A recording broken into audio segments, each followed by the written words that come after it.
Bueno, a seguir la profesión me inspiró primero el fútbol.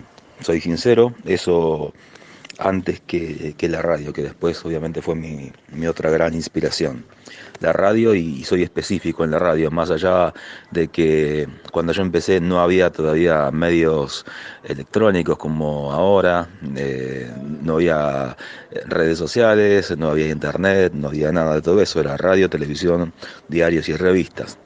Yo era muy fanático de la radio, escuchaba, y acá también va parte de los referentes, los programas que había en aquellos años, que eran competencia con todo el equipo de Víctor Hugo, la Oral Deportiva, con Muñoz y todo el equipo. Y eso fue también un poco lo que me motivó. Yo quería ser como, no como Muñoz ni como Víctor Hugo, como los conductores no. Yo quería ser como los que rodeaban a esos conductores.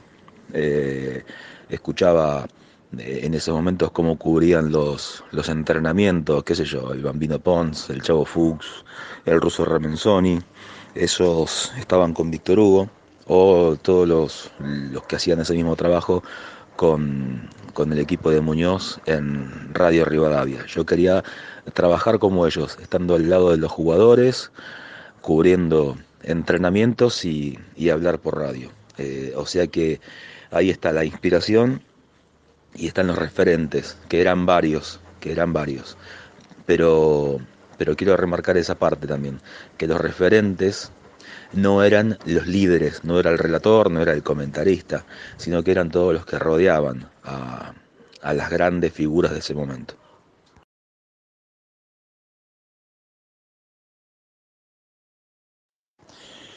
Debuté profesionalmente en 1992, fue en marzo del 92 y mi primer partido en el que trabajé fue en una transmisión de Radio Nacional,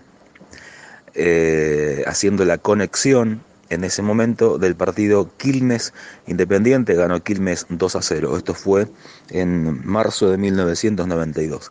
Antes que eso, mientras estaba en la secundaria, ya había trabajado en algunas radios zonales, habían aparecido las FM barriales, en esos momentos se les decía radios alternativas, las FM Trucha, se les decía. Y, yo soy de Florencio Varela, ahí trabajaba en una transmisión partidaria de Defensa y Justicia, en algún programa de FM que pasaba música, yo hacía la columna deportiva, tenía 13, 14, 15 años y trabajaba de esa manera, vendía algún aviso publicitario y eso era lo que me servía para darme algún gustito que no era muy grande, era simplemente ir al kiosco a comprar algo o comprar alguna revista, el gráfico, no daba para más que eso, pero bueno, así empecé a trabajar.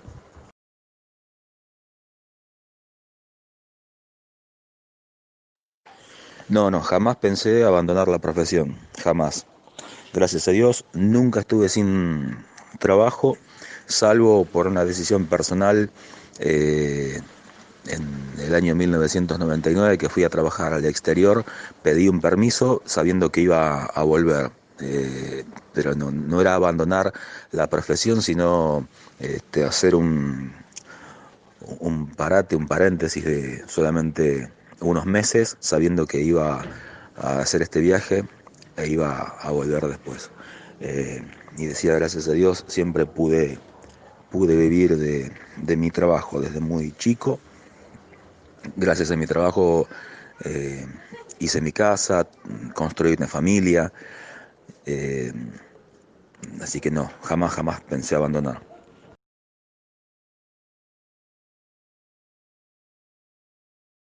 Es muy difícil saber cuándo uno está en el mejor momento profesional. Eso es algo eh, muy personal, muy de cada uno, y va de acuerdo a los objetivos que cada uno se plantea de la profesión, del trabajo.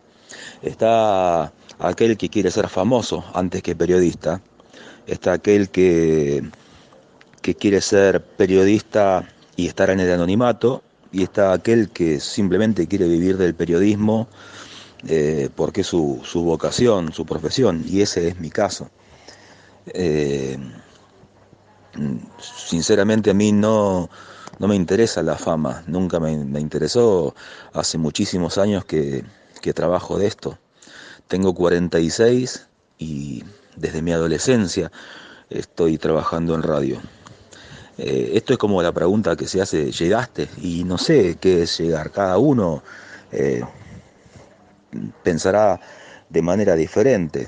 Todos los días tenés un reto distinto, una nueva meta por alcanzar. Eh, Hoy yo estoy en la radio en la que estoy trabajando desde los 18 años, siendo el encargado del área de deportes. ¿Es una meta alcanzada? Y ponele que sí, es una meta alcanzada. ¿Tengo mejores cosas por alcanzar o mayores objetivos? Y sí, sinceramente no lo sé, pero supongo que sí. O sea, siempre hay un momento mejor o una meta por alcanzar y es muy difícil saber cuándo estás en tu mejor momento. Yo creo que estoy en un muy buen momento.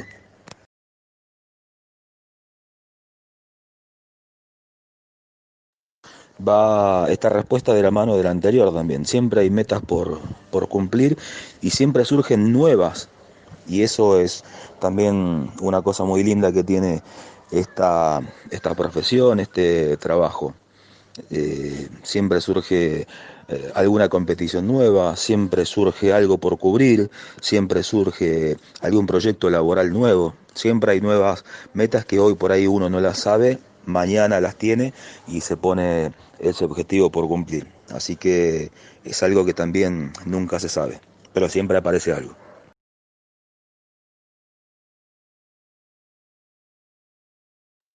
Bueno, el fútbol argentino le falta mejorar todo, absolutamente todo, desde la infraestructura. Eh, hay, hay canchas que sinceramente no pueden albergar fútbol profesional y no solamente en las canchas del interior o canchas del ascenso, sino directamente canchas de primera división en las que evidentemente no se podría jugar al fútbol profesional. Siendo Argentina en el mundo del fútbol una potencia, no podemos permitir ese tipo de cuestiones. No se puede morir un jugador porque se choca con un paredón que está a 1 metro de la línea como pasó en nuestro fútbol. La infraestructura, eh, obviamente también lo que tiene que ver con las cuestiones económicas, no, el fútbol no está exento, pero pasa también que estamos en un país que tiene muchos vaivenes con ese tipo de cuestiones y una pieza fundamental que me parece que hay que mejorar es la profesionalización de los dirigentes. Los dirigentes del fútbol tienen que ser dirigentes del fútbol, no pueden ser abogados, empresarios, sindicalistas o hinchas que aman el club, eso nadie lo pone en tela de juicio ni en duda, pero que llegan al club y hacen desastres.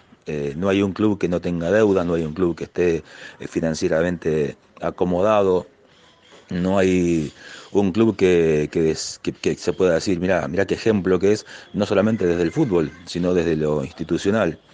O sea, tu pregunta va al fútbol, pero evidentemente el fútbol está encerrado dentro de un club que tiene un montón de actividades y esas actividades las manejan los mismos dirigentes que manejan el fútbol y generalmente lo hacen mal. Entonces, son muchas las cosas que hay que mejorar en el fútbol argentino.